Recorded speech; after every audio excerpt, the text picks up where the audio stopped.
Nellore city TDP MLA అభ్యర్థి doctor Ponguru Narayana 51-52 డివిజన్లో mini rally నిర్వహించారు. ముందుగా నారాయణకి ఘన స్వాగతం పలికారు. మినీ ర్యాలీలో నారాయణతో పాటు టీడీపీ జిల్లా అధ్యక్షుడు అబ్దుల్ అజీజ్, టీడీపీ రాష్ట్ర ప్రధాన కార్యదర్శి కోటమిరెడ్డి శ్రీనివాసులు రెడ్డి పాల్గొన్నారు. ఈ ర్యాలీకి వేలాది మంది తెలుగు తమ్ముళ్లు, కార్యకర్తలు, ప్రజలు తరలివచ్చారు. రంగనాయకులపేట పసుపు జెండాలతో నిండిపోయింది. ప్రచారంలో నారాయణకి అడుగడుగునా పూలవర్షం కురిపిస్తూ భారీ గజమాలతో సత్కరించారు. నారాయణ సతీమణి రమాదేవి, కుమార్తెలు సింధూర, పొంగూరు, శరణి మహిళా శక్తి టీంతో కలిసి ప్రచార రథానికి ముందు వెళ్తూ రానున్న ఎన్నికల్లో ప్రజాప్రభుత్వానికి పట్టం కట్టాలని ప్రజల్ని కోరారు. ఎన్నికల్లో ప్రజలందరూ సైకిల్ గుర్తుకి ఓటేసి ఎమ్మెల్యేగా తనను, ఎంపీగా వేమిరెడ్డిలను గెలిపించాలని నారాయణ కోరారు.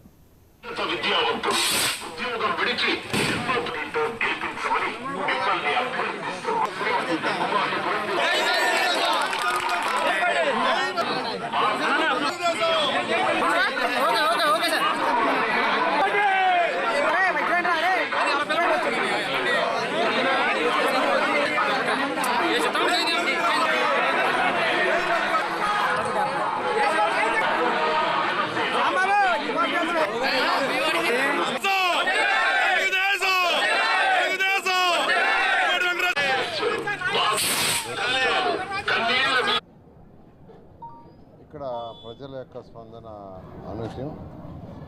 ఎందుకంటే 2014 నుంచి 2019 దాకా ఏదైతే పనులు చేసామో ఆ పనులని ఈ వైఎస్ఆర్సీపీ 2019 నుంచి ఇప్పుడు దాకా చేసిన పనులు కంపేర్ చేసుకుంటున్నారు ప్రజలు అంత అమాయకులు కాదండి.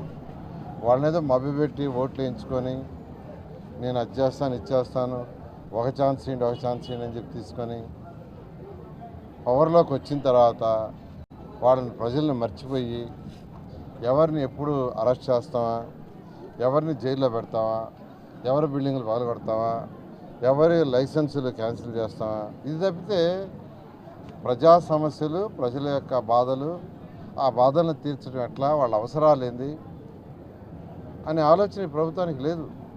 దాన్ని ఇప్పుడు ప్రజలు క్లియర్ కట్ కంపేర్ చేస్తున్నారు. 2014 నుంచి 19 దాకా చేసిన పనులని ఏదైతే ఇన్కంప్లీట్గా 10%, 15% ఉన్నాయో అవి మీరు రావాలా, పూర్తి చేయాలంటున్నారు.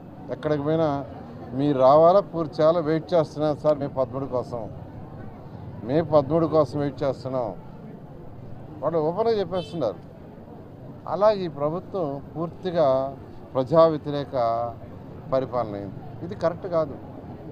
ఏ ప్రభుత్వం మేము 2014 నుంచి 19 దాకా చేసాం. బట్ ఏ పార్టీ అయినా ఎవరైనా ఎక్కడ కావచ్చు రోడ్లు వేసాం. అది వైసీపీ వాళ్ళు ఉండేవిదా, లేదంటే టీడీపీ వాళ్ళు ఉండేదా, సిపిఎమ్మా, సిపిఐ, జనతా పార్టీయా, అది చూడలా. ఎక్కడ ప్రజలకు అవసరం అంటే అడేసాం. అంటే అటు వేసినప్పుడే ఏదో వాళ్ళు కన్వర్ట్ అవుతారు. అలా కాకుండా కేవలం టీడీపీ వాళ్ళకే చేస్తాం, టీడీపీ ఉండే వాళ్ళకే పర్మిషన్ ఇస్తాం, టీడీపీ ఉండే వాళ్ళకే పెన్షన్లు ఇస్తామని అనుకుని ఉంటే అసలు డోర్ టు డోర్ స్టార్ట్ చేసాం. ఇక్కడ ప్రకాశం జిల్లా దర్శి నియోజకవర్గంలో ఈసారి ఎన్నికల రాజకీయం భిన్నంగా ఉంది. ప్రధాన ప్రత్యర్థులిద్దరూ రాజకీయ చరిత్ర ఉన్న కుటుంబాల వారు కావడం ఒక ప్రత్యేకత.